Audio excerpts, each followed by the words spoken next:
DJ Freesley Music.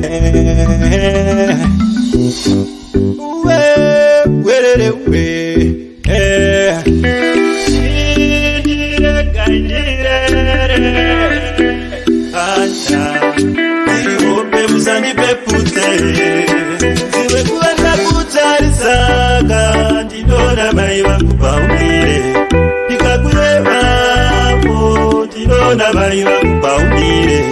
ai mwanako zote masimati bakurube pata bafu motamba nefati na notinyo anya desimati masimati buri simati nyangana bamunyati unabuda po akabeka rokwe remadodzi ai mwana inga kuno ndipo kutabeka boti inine wetizute kavano vakatotsi vakafitana zvaizve zvibakuda kaposi sakapamba nira teuka nyemwerera DJ Freesley Music. Saka chikumbiro changu uzazondipira gotsi ana nokubata ndingapara ngozi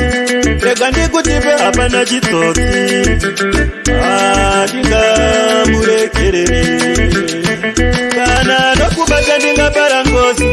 rega ndikutipe hapana chitsotsi ndingamurekerere akapeka rokwe remadodzi nai mwana inga kuno ndipo kutabeka botsi inine wetizuteka vanhu vakatotsi vakafitana zvaizve zvipakuda kaposi sakapamba nira teuka nyemwerera aiwa iwe uringirozi saka chikumbiro changu uzazondipira gotsi mai mwana takavimbisana kuti tichakarwa tese kusatoti rufu rwauya hapana chichatiparadza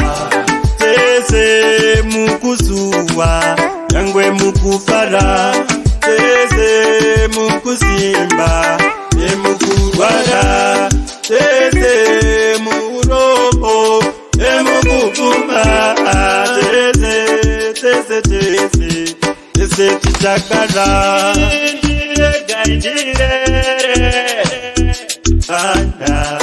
tiri hope musandipepute iwe kuvarika kutarisaka ndinona mai vangu paumire tikakuyevavo tinona mai vangu paumire mai mwanako uzoti pasimati vakuru vekupata bhafu motamba nefati kana notinyo panyaya dzesimati pasimati buri simati nyangana pamunyati unobuda po akapeka rokwe remadodzi nai mwana inga kuno ndipo kutabeka botsi inine wetizuteka vanhu vakatotsi vakafitana zvaizve zvipakuda kaposi sakapamba nira teuka nyemwerera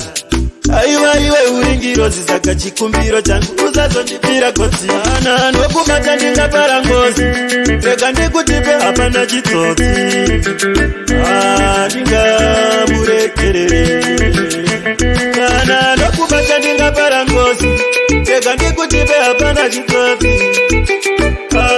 ndingamurekerere munobuda po akapeka rokwe remadodzi nai mwana ringa kuno ndipo kutabeka botsi inine wetizuteka vanhu vakatotsi vakafitana zvaizve zvipakuda kaposi sakapamba ira teuka nyemwerera aiwa iwe uringirozi saka chikumbiro changu uzazondipira gotsi